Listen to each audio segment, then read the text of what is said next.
بسم اللہ الرحمن الرحیم۔ السلام علیکم ورحمۃ اللہ وبرکاتہ۔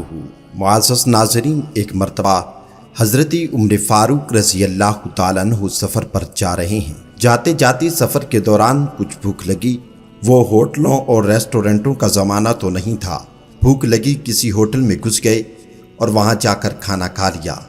حضرت عمر فاروق رضی اللہ تعالیٰ عنہ نے تلاش کیا کہ آس پاس بستی ہو، لیکن وہاں کوئی بستی بھی نہیں۔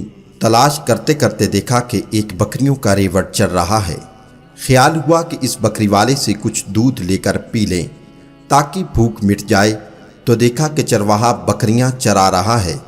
اس سے جا کر کہا کہ میں مسافر ہوں اور مجھے بھوک لگی ہے، مجھے ایک بکری کا دودھ نکال دو، میں پی لوں، اور اس کی جو قیمت تم چاہو وہ میں تم کو ادا کر دوں۔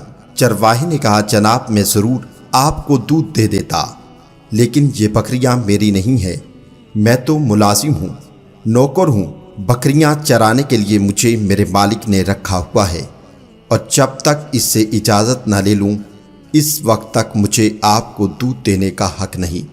حضرت عمر فاروق رضی اللہ تعالیٰ عنہ لوگوں کو آزمایا بھی کرتے تھے۔ آپ نے اس سے کہا، میں تمہیں تمہارے فائدے کے لیے ایک بات بتاتا ہوں، اگر تم اس پر عمل کر لو۔ پوچھا کیا؟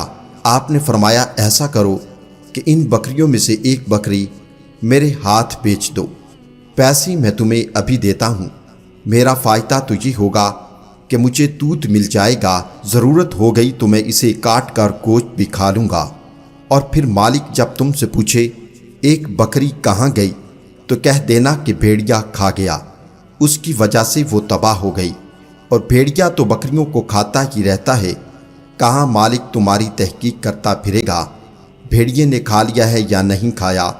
تم ان پیسوں کو اپنی جیب میں رکھ کر ان کو اپنی ضرورت میں استعمال کرنا، ایسا کر لو، اس میں تمہارا بھی فائدہ ہے اور میرا بھی فائدہ ہے۔ اس چرواہے نے یہ بات سنی اور سنتے ہی بے ساختہ جو کلمہ اس کی زبان سے نکلا وہ یہ تھا، یا ابن الملک فَأَيْنَ اللَّهُ، شہزادے تم مجھ سے یہ کہتے ہو کہ میں مالک سے جا کر جھوٹ بول دوں اور یہ کہہ دوں کہ بکری کو بھیڑیا کھا گیا ہے، اللہ تعالیٰ کہاں ہے؟ میرا مالک مجھے نہیں دیکھ رہا۔ مالک تو خاموش کر سکتا ہوں، لیکن مالک کے مالک کو کیسے خاموش کروں؟ فاروق اعظم رضی اللہ تعالیٰ نے فرمایا، جب تک تجھ جیسے انسان امت کے اندر موجود ہیں اس وقت تک اس امت پر کوئی فساد نہیں آ سکتا۔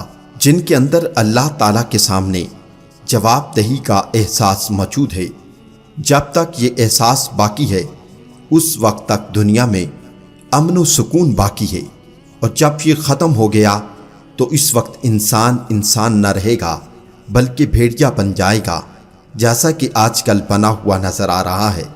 انسان نہیں، درندہ بنا ہوا ہے، دوسرے کی بوٹیاں نوچنے کی فکر میں ہے، دوسرے کی کھال اتارنے کی فکر میں ہے، دوسرے کا خون پینے کی فکر میں ہے، صرف اس دنیا کے کچھ فائدے حاصل کرنے کے لیے کہ اس کے کچھ فائدے حاصل ہو جائیں۔ انسان کو کھا رہا ہے، انسان کو نوچ رہا ہے۔ معزز ناظرین، اس واقعے سے ہمیں جو سبق ملتا ہے وہ یہ ہے کہ انسان بن کے رہے، دوسروں کی بوٹیاں نہ نوچے، دوسرے کو کسی قسم کا نقصان نہ پہنچائے۔ انسان کے دل میں ہر وقت یہ بات رہنی چاہیے کہ اگر انسان تو ہمیں نہیں دیکھ رہا لیکن ہمیں اللہ تو دیکھ رہا ہے۔ جب انسان کے سامنے اللہ رب العزت کی فکر اور یاد تازہ ہوتی رہے گی، اللہ کا خوف انسان کے دل میں رہے گا، تب تک انسان کوئی بھی گناہ نہیں کرے گا۔ اگر گناہوں سے بچنا ہے تو اللہ کو ہمیشہ یاد رکھو۔ معزز ناظرین، آپ سے گزارش ہے کہ ہمارے چینل فیضی وائز کو سبسکرائب کریں، ساتھ دیے بیل آئیکن پر بھی لازمی کلک کریں تاکہ آپ کو ہماری ہر آنے والی ویڈیو کا نوٹیفیکیشن مل سکے۔ اللہ آپ کا، ہمارا اور تمام امت مسلمہ کا نگہبان ہو۔ والسلام۔